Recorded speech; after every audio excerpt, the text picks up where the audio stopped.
Okay, here's what to do when you feel like you are always messing things up.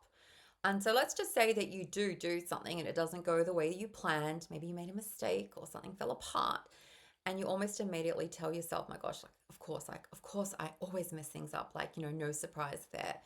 Now, this is not just about what happened. It is all about the meaning that you are attaching to that situation. And when one mistake, and when you beat yourself up over that one mistake, when that becomes a pattern, then you start to tell your story that sounds like, "This is just how I am. Look at me. I can't do anything right." And most of the time, that is actually not true. It's just a story you are telling yourself. You're not seeing all the things that went right. You're not acknowledging the effort that you've made. You're only focusing on the moments that confirm that belief. Okay. It's like confirmation bias. We're looking for the things that confirm that, look at us, we're always messing things up. So here's what to do instead in order to help you change that story.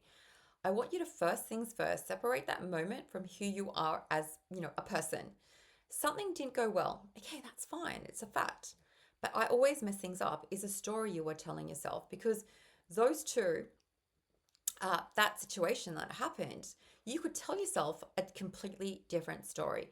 Instead of jumping straight into, "Well, I messed it up again," you could tell yourself, look at me. Look at me go. I was willing to give it a go.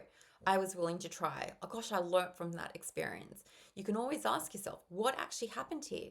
You can see it as an experiment. You can gather up data, be specific, because when you look at anything that you go through in life through a clearer lens, when you see that it's just like one part of something, not the whole entire story, it changes the way that you respond to those mistakes. Okay, those sentences you tell yourself, the stories that you think are true, are just a story. And most people either beat themselves up or they avoid looking at their mistakes, but neither of those things help. Sometimes we're going to do things and they're not going to work. That's okay. But a more useful approach to take is, what can I adjust next time? What can I learn from this experience?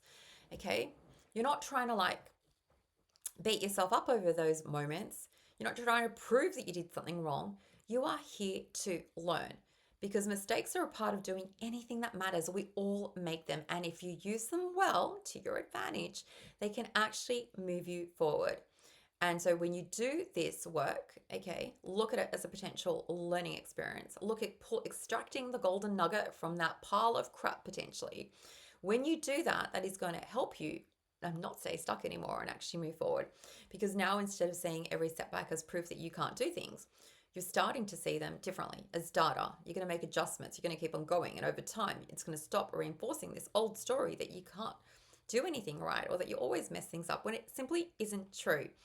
And this is exactly what I teach inside Inspiring Life Academy: how to change a way that you think about yourself in moments like this, so that you're not stuck repeating those same stories, those same patterns.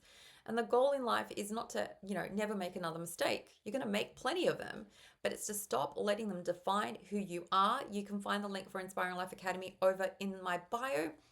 Take care. I look forward to catching you in the next video.